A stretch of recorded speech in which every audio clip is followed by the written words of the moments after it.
Judge Eileen Cannon down in Florida, she won't quit in her efforts to try to interfere with the Department of Justice and their release to the public of Volume 1 of Jack Smith's special counsel report, which we believe should come out today or tomorrow. She won't quit, but neither will Jack Smith, even though he just did quit.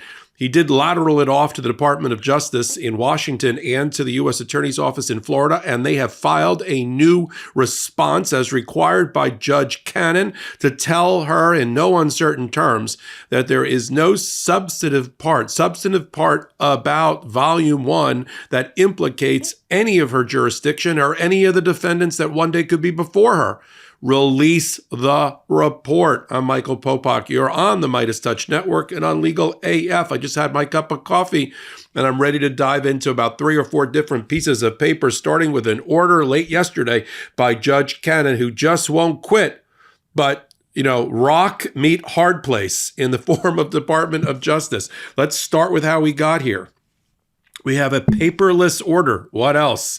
I think on Eileen Cannon's tombstone, it's going to say, "Here lies Eileen Cannon, paperless order to follow." Here's what this paperless order had to say. It says, as to Waltine Nauta and Carlos de Oliveira, those are the proxies for Donald Trump. They're the co-conspirators still left in the case at the Lago matter. On or before 10 a.m. on Sunday, the United States shall file a supplement to its opposition paper regarding defendant's joint motion for further stay. In other words, procedurally, Nauta and de Oliveira, really Trump, wanted the judge to extend her 72-hour stay to continue to block the release of Volume 1, which has nothing to do with her. It has to do with the D.C. election interference case in front of Judge Chutkan, and for which she has no jurisdiction as a trial judge because the case is up on appeal. The jurisdiction lies with the appellate court. Hold that for a minute. But that's what she's asking them to supplement, the government's opposition to the further block of the release of Volume 1 to the public. And we're up against the clock here, right? The end of the line is January 20th at 12 o'clock. We got to hurry up with these things, and that's why this is such a fast-moving story. The judge ordered the Department of Justice late yesterday that supplement, which I now have a copy of, shall indicate whether Volume 1 of the final report directly or indirectly refers, relies, or bears in any respect upon any evidence or argument relevant to any of the charges alleged against defendants Nauta and de Oliveira in the case. If Volume 1 contains any of the foregoing, understood liberally, the United States shall so indicate in its public notice and thereafter file a correspondingly sealed non-ex parte supplement with particularized details by the same deadline. What does that mean? That means she wants a notice to the world if there's any such documentation that exists connecting the D.C. election interference case to the Mar-a-Lago case. Spoiler alert, there isn't. And if there is, then to file it under seal to the judge and give it to the other side, Nauta and de Oliveira. She also noted that she has not ruled, and this goes to the jurisdiction issue, on a number of pending matters in front of her. She hasn't ruled on the request by Trump to intervene in the case and file a brief. She hasn't ruled on the underlying merits of the motion for stay.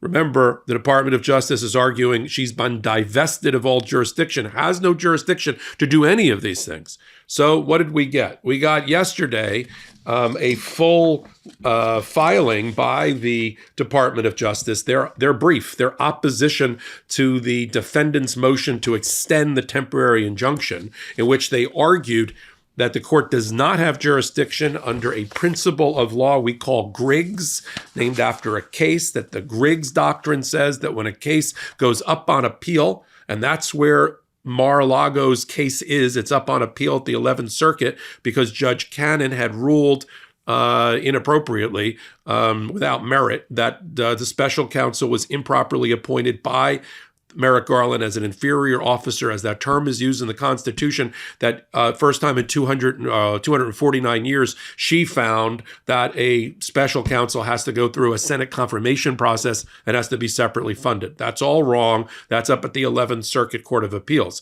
Once that went up to the 11th Circuit Court of Appeals, her decision to dismiss the indictment against everybody, then that divested her of jurisdiction to continue to rule in the case, even on an emergency basis. And that's what they say the Griggs case, which is a United States Supreme Court case from 1982, Griggs versus Provident Consumer Discount, stands for, that doctrine. They then go on to say, well, even if you had jurisdiction, they are wrong as a matter of law because what they're seeking to interfere with the executive branch, the Department of Justice, the administration of the Department of Justice by the Attorney General, the special counsel law, that is all improper. Separation of powers problem, improper injunctive relief. Nothing in Congress's law allows a judge to stop the release of the special counsel report if the Attorney General finds that it's in the public interest to do so, and he has so found.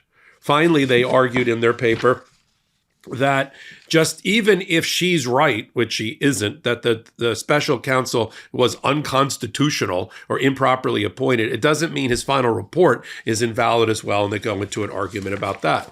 Then off the paperless order I just read you, we get the new filing, which tells the world there's nothing really in the in the DC election interference report that bears on the culpability or case against de Oliveira or Nauta, except they said we do mention in passing, not substantively, the Mar-a-Lago investigation. We will therefore tell you how we did that. We will send it to you, Judge, as you've required, under seal, meaning we yet can't see it in the public, but we will eventually. And we will also send it to de Oliveira and Walt Nauta, but not to Donald Trump because he's not a party in the case.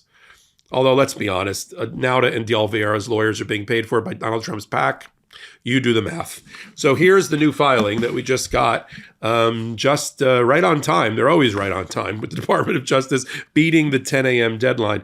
Now, because Jack Smith has already resigned, we've done that reporting.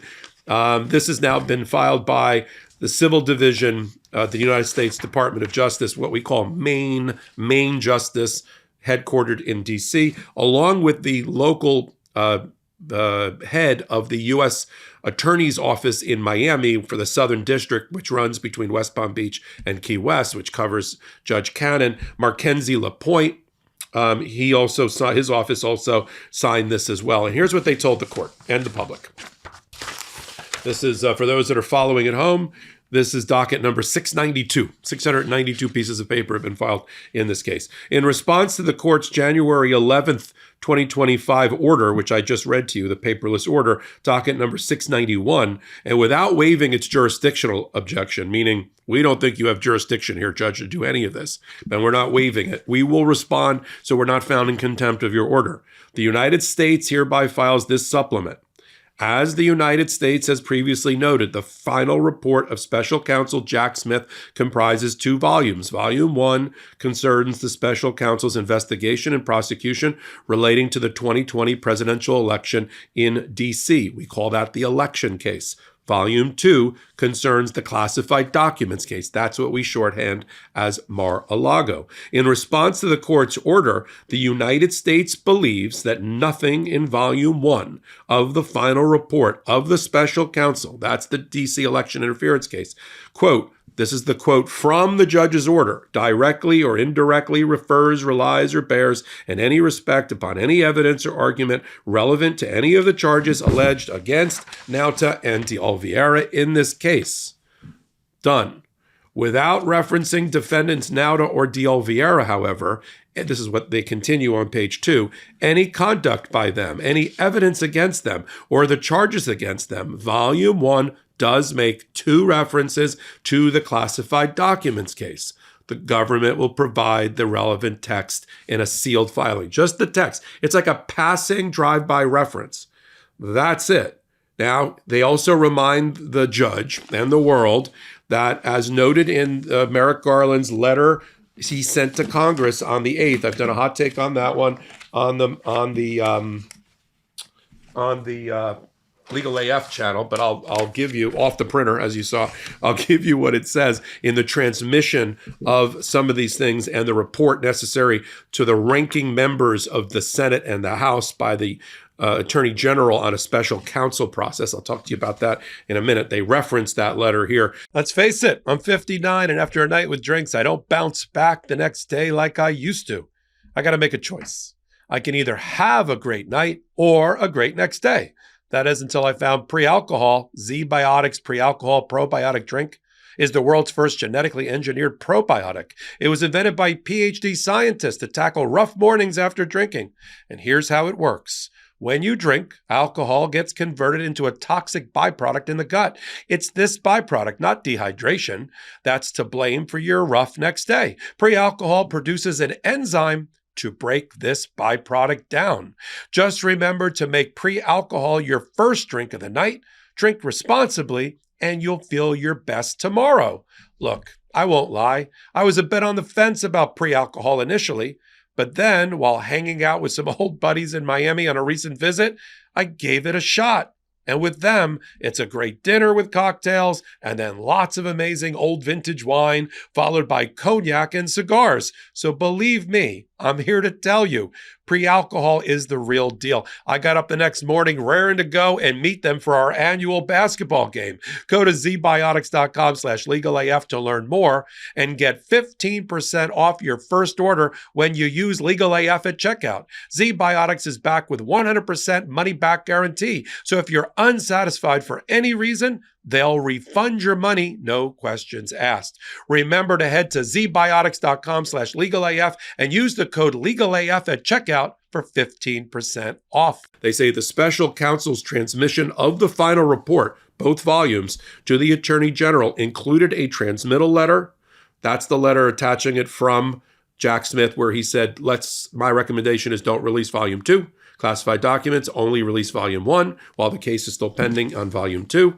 A letter from counsel of President Trump. Where'd that letter come from? That's a 15-page letter on Todd Blanche's letterhead while he's still a private lawyer for Donald Trump, in which they attack the report. How do they know about the report? Because about 2 or 3 days before Jack Smith supplied both volumes to Merrick Garland, he let Todd Blanche go into a locked room without any electronic devices or copying equipment and look at, in camera, we call it, the report. They took notes, and from the notes, they wrote a letter. They wanted the letter published at the same time. They've already published that letter because they had De Oliveira and Nauta attach it to one of their filings, which they filed in federal court in Florida before Cannon. See? So now they got theirs out before the reports came out. The letter from counsel for President Trump, which was submitted to the court by the defendants, as I just said, requested on page 2 of the filing, that if the special counsel's report was disclosed, the letter from counsel for President Trump and the special counsel's response be incorporated into the report. Finally, they say, this is the Department of Justice, if the department is permitted to publicly disclose Volume 1 or make Volume 2 available to Congress for limited in-camera review, the department intends to also share the transmittal letter from the special counsel, the letter from the counsel for President Trump, and a letter from the special counsel in response. Oh, that's interesting. See, I just learned something new in reading this order. There's a response by Jack Smith before he quit back to the Trump lawyers about their 15-page letter, which we have not yet seen. Ooh, that's going to be it. We'll wait on that one. Defendants have not sought to block transmission of these documents, but the department will provide all 3 documents as attachments to its sealed filing in an abundance of caution. So now the judge is fully informed. That's where we are. The only letter I haven't kind of summarized yet for you here is the one on January 8th where it was announced that Jack Smith resigned, and as a result, the Attorney General was doing their duty as required by statute in law to inform Congress of the results of the special counsel's work. So there's a letter here on January 8th of 2025 that's sent to the 2 ranking members, Democrat and Republican, for the Senate on the Judiciary Committee, Chuck Grassley for the Republicans, Dick Durbin for the Democrats. On the House side, to Jim Jordan, of course, the chairman of the Judiciary Committee, and the ranking member, Jamie Raskin, a Democrat. And what it says is, pursuant to 28 CFR 600.9, that's the statutory law or the Code of Federal Regulation law, I write to inform you that Special Counsel John L. Smith I forgot he had a full name, John L. Smith, given at birth, has concluded his investigation. In addition, the special counsel regulations provide that when the Attorney General notifies Congress of the closure of a special counsel investigation, that notification is to include a description and explanation of the instances in which the Attorney General concluded that the proposed action by a special counsel was inappropriate or unwarranted. In other words, were there any instances where Merrick Garland interfered with the investigation, bigfooted it, vetoed it, found in any aspect of it, either Mar-a-Lago or D.C. election interference were inappropriate or unwarranted? And the answer to that question is no. There was, as Merrick Garland writes, there was no such instances during Special Counsel Smith's investigation. He then outlines how there's 2 volumes. He talks about how Judge Cannon has blocked the release for now. And this is what he plans to do. As I have made clear regarding every special counsel who has ever served since I took office, I'm committed to making as much of the special counsel's report public as possible, consistent with legal requirements and department policy. Now, good on him. As stated in the department's filing with the 11th Circuit, when I am permitted to do so, I intend to provide you, that's talking to the ranking members in the House and Senate, and to the public, Volume 1, the election interference case. I have determined that releasing these materials to you and the public is under a certain section of the code is in the public interest. However, consistent with local rules and department policy, and to avoid any risk of prejudice to Waltine Nauta and Carlos de Oliveira, the co-conspirators of Donald Trump in Mar-a-Lago, whose criminal cases remain pending, I have determined, Attorney General Merrick Garland says, at the recommendation of the special counsel, that Volume 2 should not be made public so long as those criminal proceedings are ongoing. Therefore, when permitted to do so by the court, I intend to make available to you, so even now they don't have it, the Congress, for an in-camera review, Volume 2 of the report upon your request and an agreement not to release any of the information publicly. I've determined that once the criminal proceedings have concluded, it is in the public interest. So here's what's going to happen there.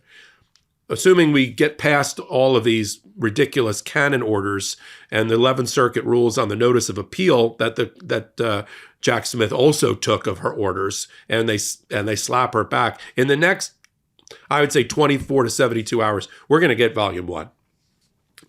Which will also go to Congress, the ranking members. Volume 2, Mar-a-Lago, is going to be trapped in limbo.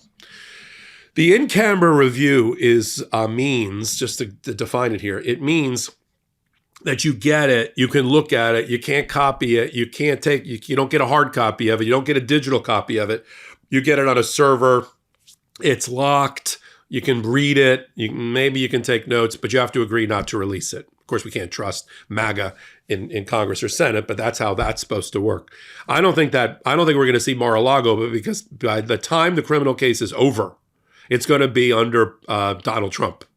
And he's either going to pardon them to end the case or the case is going to continue. He's going to pardon them to end the case. Once that case is over, the decision to release to the public, even though this Attorney General recommends it's in the public interest, the pressure is going to be on who? Pam Bondi, the Attorney General for Donald Trump, once she's confirmed. She's never releasing that Mar-a-Lago report. Maybe Jamie Raskin can find a way around some of these agreements and the way they're drafted and let us know about it. But it's not going to be like I'm going to be able to get like a copy of the 1,000 pages of the report and be able to do an analysis of it. I don't think that's going to happen, and I wanted to manage expectations around that. Fast-moving story, headline, paperless order last night. Attorney General, Judge Cannon orders that the Attorney General, by way of the Department of Justice, tell her whether Volume 1 bears on any aspect of the Mar-a-Lago case, and if it does, tell her which parts. They have now filed and said nothing bears on it. There's a couple of passing references in Volume 1 to the Mar-a-Lago case. We'll tell you what they are, but other than that, you have no jurisdiction. You should lift your stay, and the public should get Volume 1. Merrick Garland's waiting for the court, the 11th Circuit or Judge Cannon, to finally come to their senses and allow the public to get Volume 1. Release free volume, hashtag free Volume 1. Popok wants it, Legal AF wants it, MeidasTouch wants it. Let's go. All right. I'm Michael Popok. Tune back into MeidasTouch and the Legal AF YouTube channel, Legal AF MTN. You can see how hot the corner is for intersection of law and politics right now for the next 4 years. Join us, help us build that pro-democracy channel. We're going to hit 400,000 subscribers in our first 4 months because of you, and I really appreciate that. Until my next reporting, I'm Michael Popok. In collaboration with the MeidasTouch Network, we just launched the Legal AF YouTube channel. Help us build this pro-democracy channel where I'll be curating the top stories, the intersection of law and politics. Go to YouTube now and free subscribe at Legal AF MTN. That's at Legal AF MTN.